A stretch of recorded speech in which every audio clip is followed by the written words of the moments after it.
नमस्कार दोस्तों, आज हम अध्याय 3 गणित कक्षा 12 की आव्यूह के बारे में कुछ जानकारी हासिल करेंगे।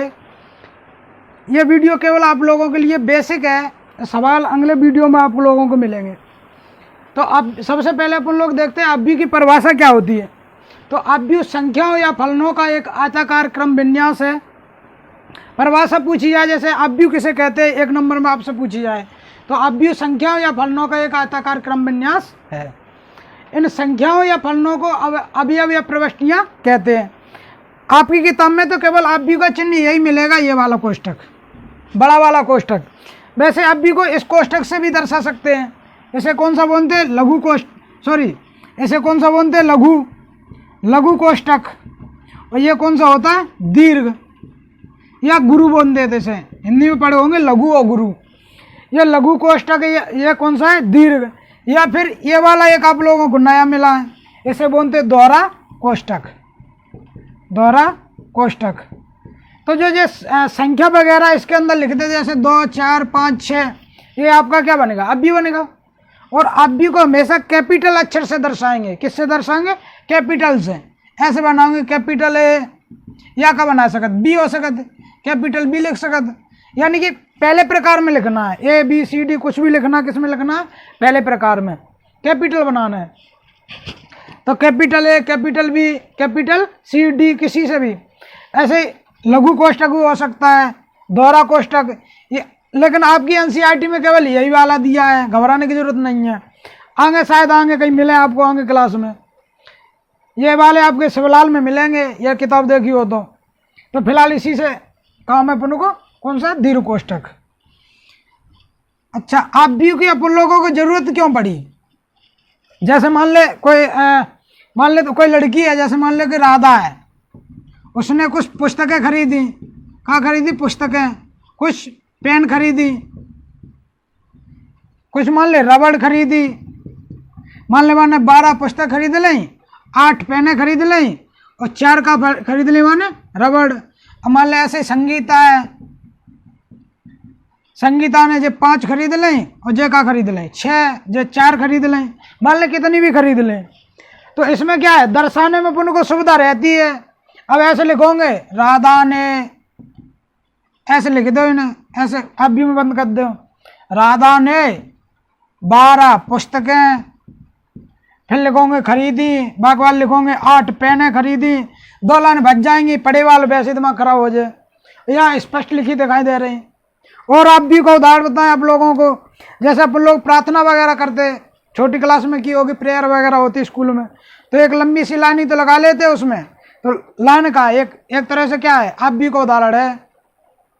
तो इसमें क्या है? पूरी बात हो जाती है और शॉर्ट में लिख जाती है।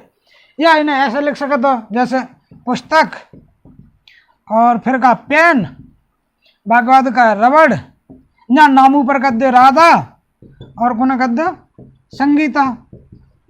पुस्तक कितनी आती? राधा की 12, पेन कितनी थी? 8, और कितनी आती? 4। ऐसे इनकी 5, 6 और 4। इस तरीके से लिख सकते हो ऐसे। तो इसमें क्या है? हिंदी की बचत हो जाती है। तो आव्यूह की इसलिए अपन को क्या पड़ी? जरूरत पड़ी।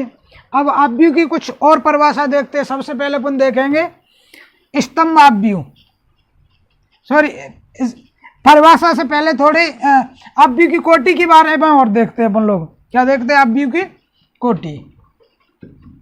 आव्यूह की कोटि। कोटि क्या होती है?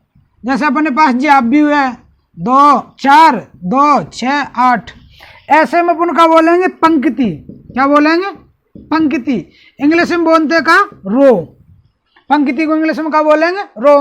तो कितनी पंक्ति हो गई? जो पहली है, जो पहली पंक्ति होगी, जो कौन सी होगी? दूसरी पंक्ति। 2 ही तो है, एक जो हो गई, एक जो। ऐसे में क्या बोलेंगे? स्तंभ। क्या बोलेंगे? स्तंभ। जो पहला स्तंभ होगा, जो वाला कौन सा होगा? दूसरा स्तंभ। जो कौन सा स्तंभ हो गया? दूसरा। तो क्या पंक्ति में? 2। स्तंभ कितने? 2। स्तंभ को इंग्लिश में क्या बोलते हैं? कॉलम। क्या बोलते हैं? कॉलम। आजकल जो कारीगर लोग होते हैं ना, वे बड़े पढ़े लिखे लोग होते हैं, इंग्लिश बोलते हैं आज हमें वहाँ पे कॉलम भरना है, आज मुझे वहाँ पे कॉलम भरना है। लेकिन अगर उनसे हिंदी पूछ ली जाए तो हिंदी नहीं बता पाएंगे। इंग्लिश बोलते नहीं, हमें कॉलम खड़ा करना है। बच्चे बड़े कन्फ्यूजन हो जाते हैं पंक्ति और स्तंभ में, तो ध्यान रखना ये खड़ा है, कॉलम हमेशा खड़ा ही रहा, तो मकान में ऐसे तो नहीं ऐसे लिटा देते हैं कॉलम को, फिर मकान कैसे खड़ा हो जाएगा। स्तंभ या ऐसे ध्यान रख लो, खंभा, खंभा कैसे बिजली का खड़ा रहता है सीधा, तो ऐसी खड़ी लाइन क्या बोलेंगे, स्तंभ। क्या स्तंभ होगा, 1 2। ऐसे हम क्या बोलेंगे, पंक्ति, पंक्ति माने परे हो, तो क्या पंक्ति 1 2। मान लो ऐसे हो गए 2 3 4 5 6 7, क्या पंक्ति हो गई 1 2 3। या जाकर बोल देंगे R1, जी कौन सी हो जाए R2, जी कौन सी हो जाए R3। ऐसे में क्या हो जाए कॉलम, यानी क्या हो जाए C1, जी क्या हो जाए C2। क्या पंक्ति हो गई इसमें 2, सॉरी पंक्ति कितनी हो गई 3, 1 2 3। स्तंभ कितने हो गए 2। अब इसकी कोटि क्या होती, पंक्ति की संख्या, पंक्ति की संख्या गुणा काय की स्तंभ की संख्या, स्तंभों की संख्या। कोटि बराबर क्या होता, कोटि का हो जाए पंक्ति संख्या गुणा स्तंभ की संख्या। आज हम पंक्ति कितनी है 3 और स्तंभ कितने 2, जो क्या हो गई आप व्यू की कोटि। पंक्ति गुणा स्तंभ, ध्यान रखना पहले पंक्ति ही लिखना है, अगर पहले स्तंभ लिख दे तो आपका गलत है। पहले पंक्ति संख्या उसके बाद स्तंभ की। इसमें कोटि कितनी होगी, पंक्ति कितनी है 2। अब ये मिटा दे नहीं तो ज़्यादा काटा पेड़ी लगेगी, फिर पता पर पल्ला ही नहीं पड़ रहा। 2 4 6 8 ऐसे लिखे। क्या पंक्ति है R1, जो कौन सी हो गई R2, जो C1, जो C2। तो कोटि कितनी होगी 2 गुणा 2। मान ले जब मुझे नहीं होते तो अब पंक्ति क्या रह गई 1, तो यहाँ कितना आ जाए 1 गुणा 2। अब मान ले ऐसे हो तो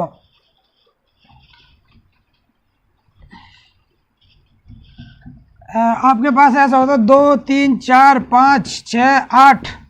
अब पंक्ति कितनी जाम है 1, काजी वाली कौन सी हो जाए R1, जो कौन सी हो जाए R2।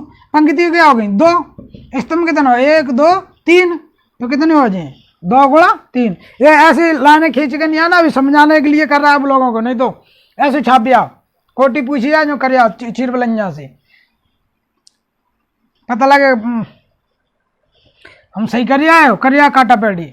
ऐसे आपके पास ऐसे होए खाली 2 हुए तो पंक्ति कितनी होगी 1 पंक्ति, स्तंभ कितना होगा 1। तो ये आपकी क्या होगी कोटि। कोटि हम निकाल लेंगे, क्या करना है पंक्ति की संख्या गुणा स्तंभों की संख्या। इसके बाद देखते हैं कुछ आप व्यू के प्रकार। अब व्यू के प्रकार, अब व्यू के प्रकार। नंबर फर्स्ट पे अपन देखेंगे स्तंभ आप व्यू, स्तंभ आप व्यू। स्तंभ आप व्यू क्या, स्तंभ आप व्यू की परिभाषा क्या होती है, ऐसा आप व्यू जिसमें केवल एक स्तंभ हो। कितने स्तंभ हो 1, केवल एक स्तंभ हो, स्तंभ आप व्यू कहलाता है। एक और परिभाषा लिखते हैं उसके बाद फिर रिपीट करते हैं। ऐसा आप व्यू, ऐसा आप व्यू जिसमें केवल एक स्तंभ हो, स्तंभ आप व्यू कहलाता है, स्तंभ आप व्यू कहलाता है।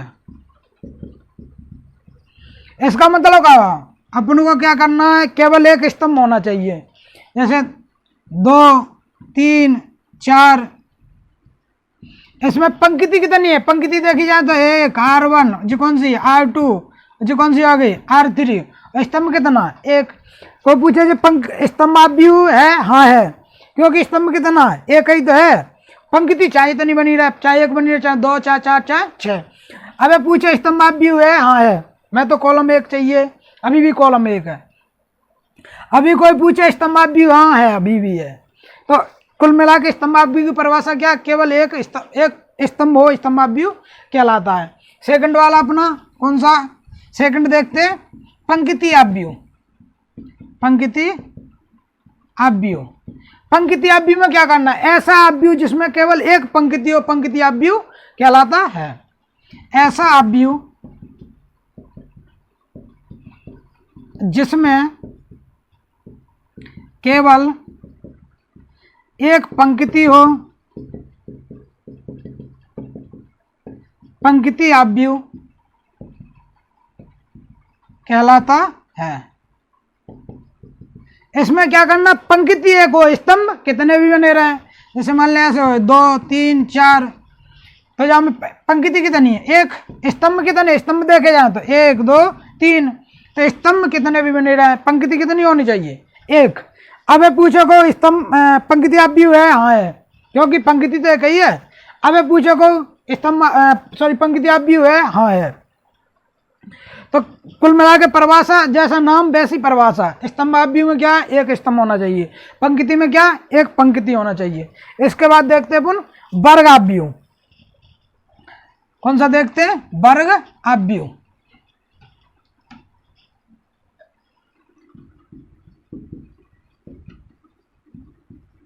वर्ग आव्यूह,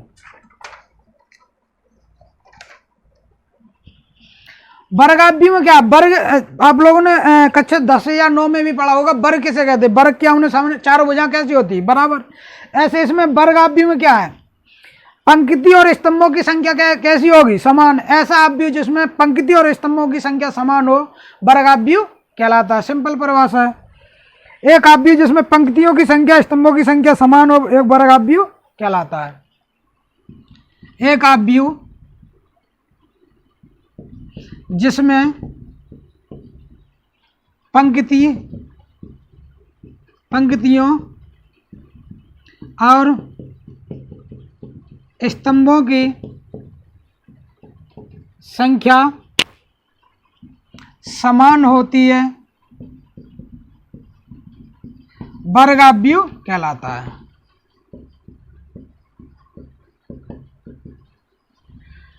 वर्ग आव्यूह कहलाता है। अब यहाँ पे ध्यान देना, वर्ग आव्यूह में क्या होगा, 2 3 4 5, तो इसमें देखो पंक्ति कितनी है, 2 हैं, R1 और R2, 2 पंक्ति है, और स्तंभ कितने हैं, 2, C1 और C2, 2, इसकी कोटि कितनी होगी, 2 गुणा 2, यानी इसमें जितनी पंक्ति होंगे उतने क्या होंगे, स्तंभ। और यहाँ पे जो व्यापक रूप में पंक्तियों की संख्या को किससे शो करते हैं अपन, M से, और स्तंभों की संख्या किससे करते हैं, N से। तो यदि M बराबर N होए तो वो कैसा आव्यूह होगा, वर्ग आव्यूह। चूंकि यहाँ का है M को मान 2 है, उनको कितना है, 2। ये आपकी किताब में एक कोटि दी गई 3.1 में, प्रश्न नंबर कौन सा है, 8 है, उसमें ऐसा लिखा है A बराबर AIJ वर्ग आव्यूह होगा यदि 4 ऑप्शन दिए तो उसमें ऑप्शन कौन सा हो जाए, M बराबर N, M बराबर N। यहाँ पे आपकी OTB सॉल्व हो गई। तो वर्ग आव्यूह कब होगा, जब M और N के मान दोनों कैसे हो, बराबर, या ऐसे कहो पंक्ति और स्तंभों की संख्या समान हो, कैसा आव्यूह कहलाता है, वर्ग आव्यूह। इसके बाद नेक्स्ट परिभाषा देखते हैं वर्ग आव्यूह के बाद विकर्ण आव्यूह। कैसा आव्यूह, विकर्ण आव्यूह।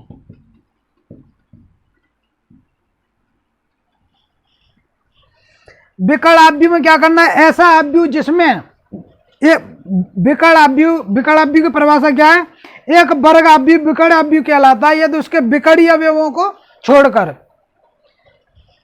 कैसा आव्यूह होना चाहिए, वर्ग आव्यूह विकर्ण आव्यूह कहलाता है यदि उसके विकर्ण अवयवों को छोड़कर, विकर्ण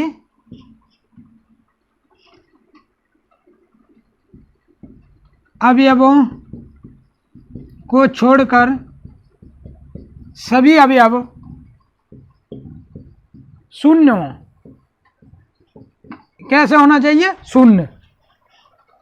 विकर्ण आव्यूह में उनको क्या करना है, एक वर्ग आव्यूह होगा, जैसे मान लिया 4 0 5 9, सॉरी यहाँ पे क्या होना चाहिए, 0, 3/3 को लाइन ले रहे हैं, और 0, और यहाँ पे 0 0 8। अब यहाँ में विकर्ण आव्यूह में क्या होगा, विकर्ण अवयव को छोड़ दो, इसे बोलेंगे अपन विकर्ण अवयव। क्या बोलेंगे, विकर्ण अवयव। विकर्ण अवयवों को छोड़कर सभी अवयव कैसे हों, शून्य, तो कैसा आव्यूह कहलाता है, विकर्ण आव्यूह। विकर्ण अवयव को छोड़ के बाकी के शून्य के नहीं, ये भी शून्य, ये शून्य, ये शून्य, शून्य, बाकी के सब कैसे शून्य, तो कैसा आव्यूह है, वर्ग अव्यू। कोटि की बात करें तो कितनी होगी 3 गुणा 3। क्या पंक्ति 1 2, यहाँ पे भी 0 आएगा 2, यहाँ पे कितनी 3, और स्तंभ कितने 1 2 3 बराबर है, तो वर्ग अव्यू है।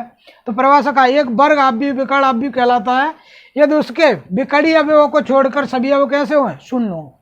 यह क्या हो गया अपना उदाहरण। विकर्ण अव्यू के बाद आता अपना आदेश अव्यू। कैसा अव्यू आदेश अव्यू।